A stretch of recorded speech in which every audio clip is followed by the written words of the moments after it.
Bismillahirrohmanirrohim. Assalamualaikum warahmatullahi wabarakatuh. Perkenalkan, nama saya Ade Rahmat Nur Fauzi dari kelas B409 dengan nomor NIM 19 10 10 50 27 31. Dalam presentasi kali ini, saya akan menyampaikan materi metode penilaian investasi beserta dengan contoh soal dan cara jawabannya. Yang pertama, payback period. Periode pengembalian adalah jangka waktu yang diperlukan untuk bisa mengembalikan nilai dari investment dengan melalui berbagai penerimaan yang dihasilkan oleh proyek investment tersebut. Apabila pajak penghasilan belum dihitung dalam menentukan periode pengembalian dalam investment untuk melakukan ekspansi usaha, sedangkan apabila dampak dari pajak penghasilan dihitung. Adapun kelebihan dari payback period. Kelebihan payback period.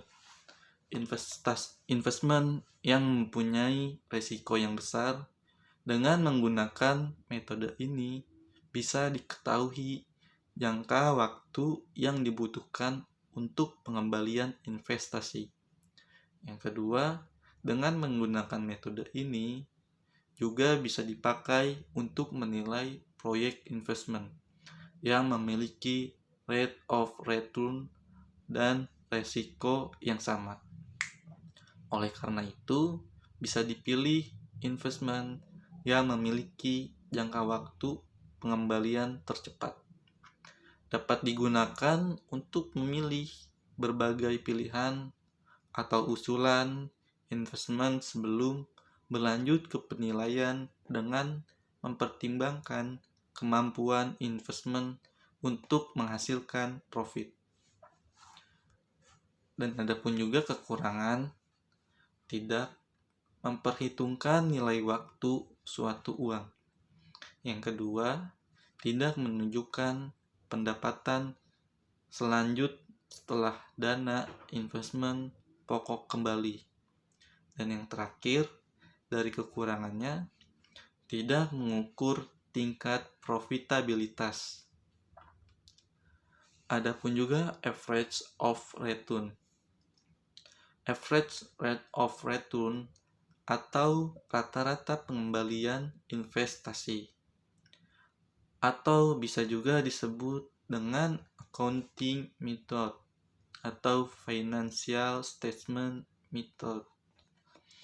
Metode ini memakai data keuntungan bersih setelah pajak atas investment awal atau rata-rata investasi awal. Adapun juga kelebihannya, yang pertama, sederhana dan mudah dimengerti karena memakai data akuntansi yang telah tersedia hingga tidak membutuhkan perhitungan tambahan. Yang kedua, sudah memperhitungkan arus kas selama umur proyek investment. Ada juga kelemahan. Yang pertama, tidak memperhitungkan nilai waktu dari uang.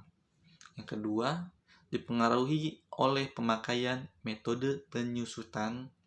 Yang ketiga, tidak dapat diaplikasikan apabila investment dilakukan dalam beberapa tahap. Adapun internal rate of return atau IRR. Yang pertama, internal rate of return atau tingkat pengembalian internal merupakan pengembalian yang berasal dari suatu pilihan atau usulan proyek tertentu. Yang kedua, IRR adalah suatu tingkat diskonto yang menyebabkan nilai bersih arus kas masuk sekarang sama dengan nilai bersih arus kas keluar sekarang, sama dengan 0. Yang ketiga, metode ini mempunyai asumsi bahwa arus kas masuk diinvestasikan kembali pada tingkat pengembalian internal yang besarnya sama. Dan net present of value atau biasa disebut dengan NPV. Yang pertama, net present value atau nilai sekarang bersih adalah metode yang dipakai untuk menentukan nilai pada saat ini dari suatu investment dengan jumlah diskon dari seluruh arus kas yang diterima dari proyek.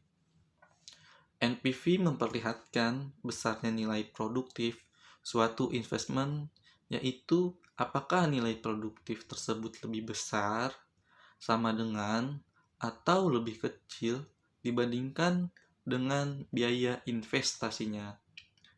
NPV yang positif menggambarkan bahwa investment tersebut menghasilkan tingkat pendapatan yang melebihi tingkat yang diminta.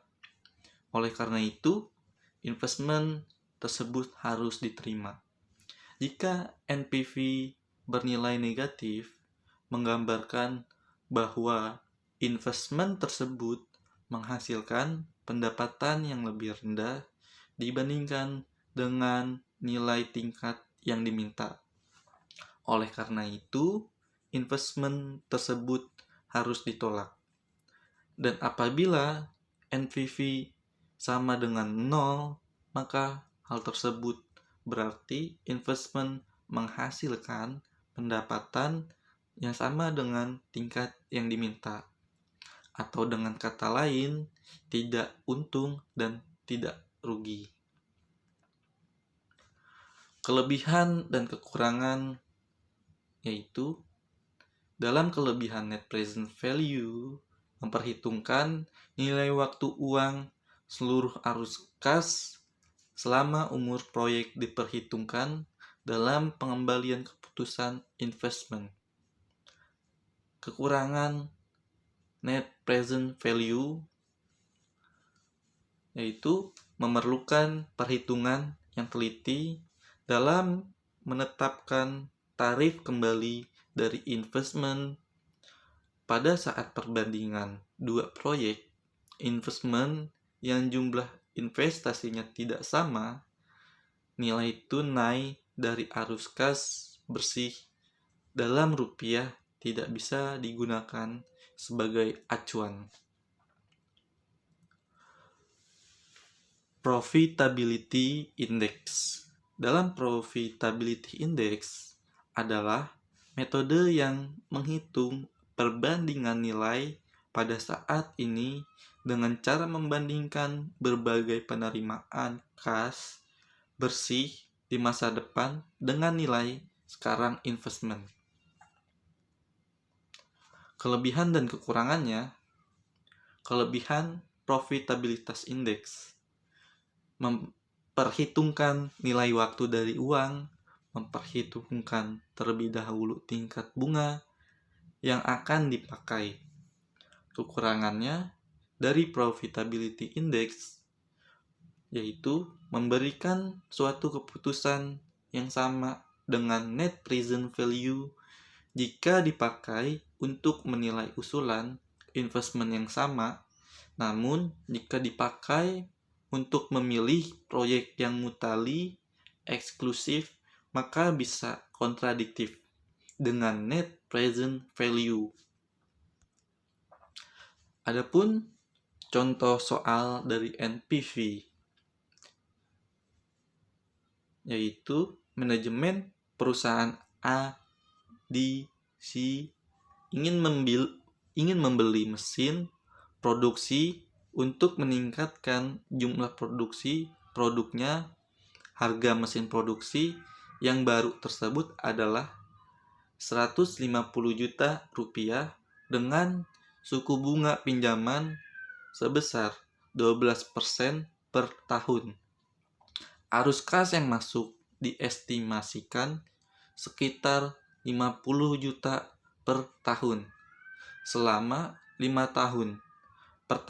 Pertanyaannya, apakah rencana investasi pembelian mesin produksi ini dapat dilanjutkan, dalam penyelesaiannya, Siti atau arus kas yang diestimasikan sebesar 50 juta rupiah dan CO sebesar 150 juta, dan adapun R yang bisa kita sebut dengan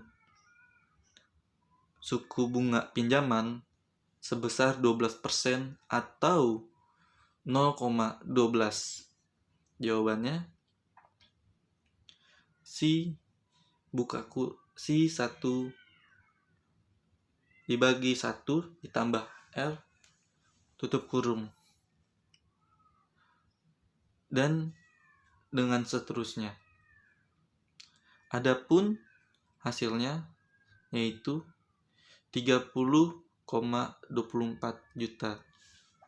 Jadi nilai NPV adalah 30,24 juta.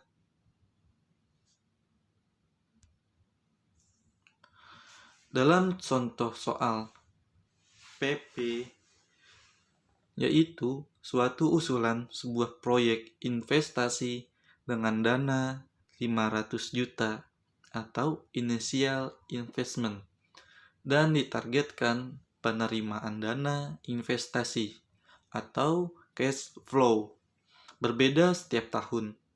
Pada tahun ke-1, cash flow-nya yaitu 250 juta rupiah, tahun kedua 200 juta rupiah, lalu tahun ketiga 150 juta rupiah, dan tahun keempat 100 juta rupiah, di mana syarat periode pengembalian investasi 4 tahun. Berapakah payback periodenya?